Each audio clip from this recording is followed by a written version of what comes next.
L'Apkido, comme vous le remarquerez, met beaucoup l'accent sur le travail de l'énergie.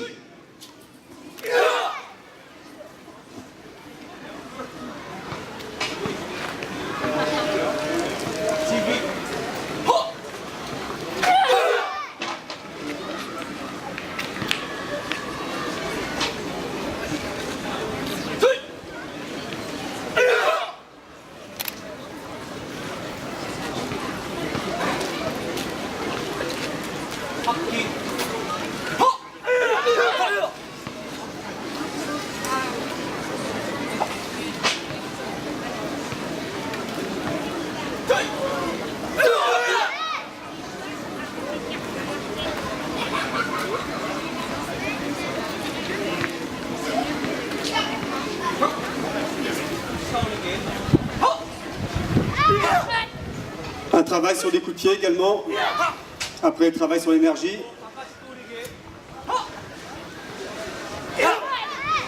Le travail est totalement différent. Ici, il n'y a pas de compétition. Tout est basé sur l'efficacité.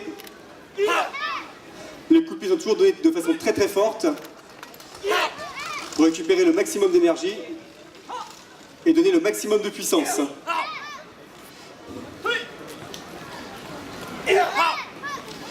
On ne cherche pas nécessairement à atteindre la tête. Ne passez pas devant. Ne passez pas. Puissance.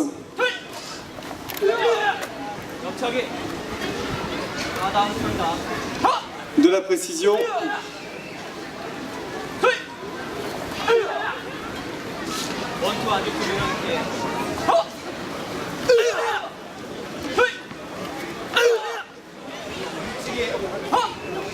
On utilise toutes les parties du corps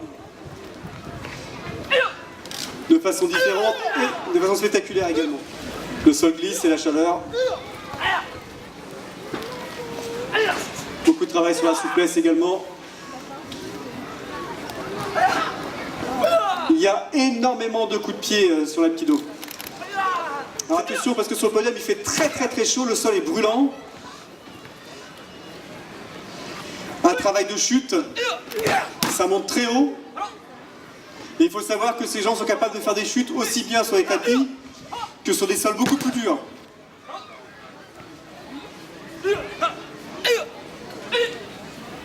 Les chutes arrière, on appelle l'aptoc. Les chutes sautées sont là pour symboliser le fait que lorsqu'on vous saisit, sauter de très haut, lui permettre de chuter, de tomber avec le moindre mal. Voyez ?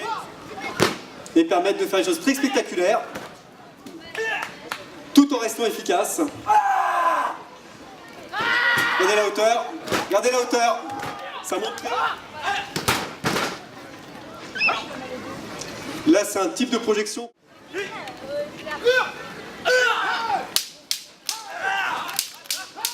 Regardez la vitesse.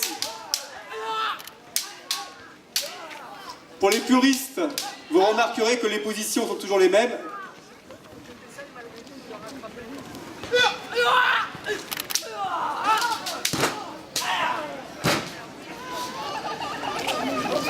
Une arme beaucoup plus courante en Apkido, très efficace malgré sa taille. Ça peut facilement se dissimuler dans une poche, dans un sac à main, tout en restant très efficace.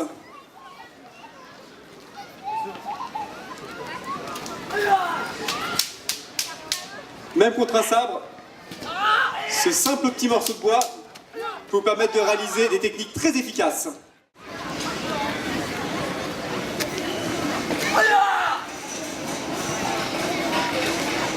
Un travail traditionnel.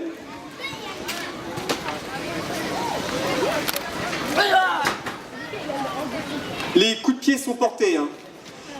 Les pratiquants doivent être habitués à encaisser les coups Car lorsque vous vous retrouvez dans une situation, on ne vous demande pas si vous avez le temps de vous échauffer ou quoi que ce soit.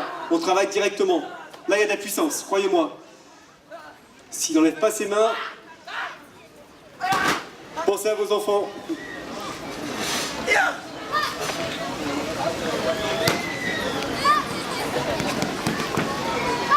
La technique qui est faite sur le bras est particulièrement douloureuse. Là, vous ne voyez pas très bien, mais elle a repéré un point sensible sur la gorge qui lui permet de se débarrasser facilement. Aujourd'hui, où les enfants sont souvent la proie des adultes, c'est pas inutile. Regardez, un coup de pied, on appuie sur la gorge. Là, il a mal, croyez-moi, il ne fait pas semblant.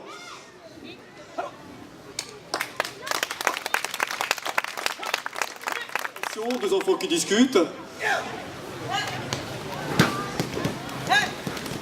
Un qui pourra ramener son portable à la maison. Voilà. Son frère qui se fait agresser. Tout de suite, il explique le même problème.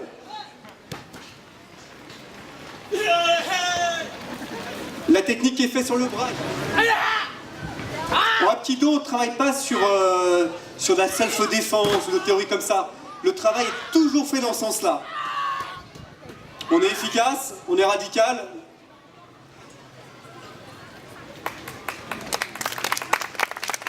Les techniques sont douloureuses. Il prend cher. Ça permet de savoir quelle douleur on administre et surtout exactement ce qu'on veut faire quand on se débarrasse de quelqu'un. Voilà. La charmante dame. S'il vous plaît. Un travail d'entraînement plus classique.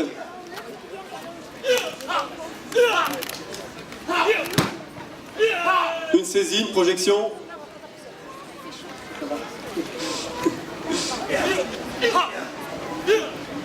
Toujours pareil, une saisie. Une projection. La clé qui est faite en premier lieu sur le coude travaille sur un nerf qui est placé à 3 doigts au-dessus du coude et ça fait très très mal. Pensez bien ce qui arrive à son poignet et à son coude. Regardez bien. L'adversaire est maîtrisé.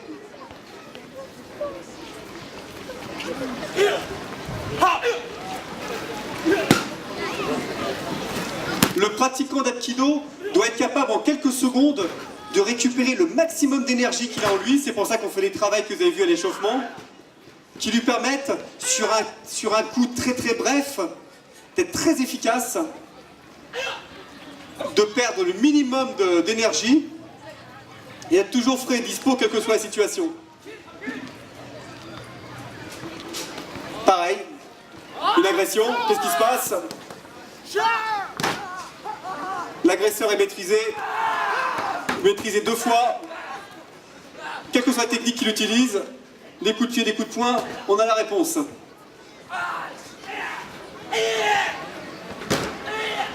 Aujourd'hui, de plus en plus de gens savent donner des coups de pied. Ils regardent les films, ils regardent à la télévision, ils sont tous persuadés de savoir ce qu'ils savent faire avec. La différence, c'est que nous, on a la réponse.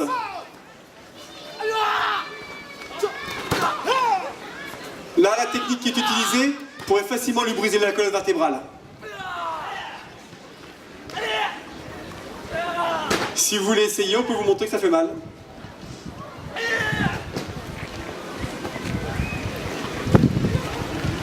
On cherche toujours l'efficacité. Double projection, luxation du coude, de l'épaule. Ça fait extrêmement mal. Vous voyez l'intérêt de savoir chuter? Vous avez vu la hauteur à laquelle il a envoyé par-dessus la hanche? Regardez la hauteur. Ça pourrait vous arriver sur du béton par exemple. Ça fait mal quand on chute, mais ça fait beaucoup plus mal si on ne sait pas chuter. Un travail de très très haut niveau, profitez-en bien, c'est assez rare de voir ce type de démonstration.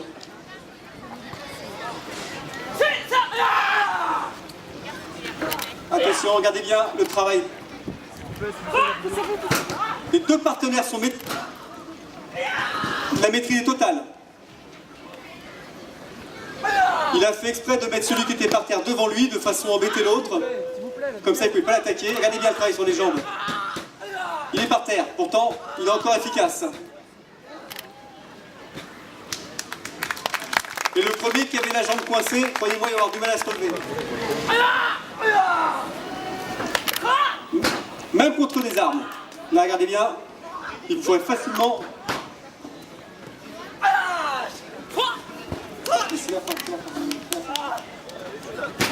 Il a récupéré l'arme. Il fait quand même attention parce que ça coupe. Là, il pourrait tranquillement le ramener chez lui ou à la police. Lui briser le poignet, lui rebriser les doigts, le maîtriser. Encore l'épaule. Et pour le terminer, la nuque. Cette démonstration est assez impressionnante. Hein. Vous avez un grand maître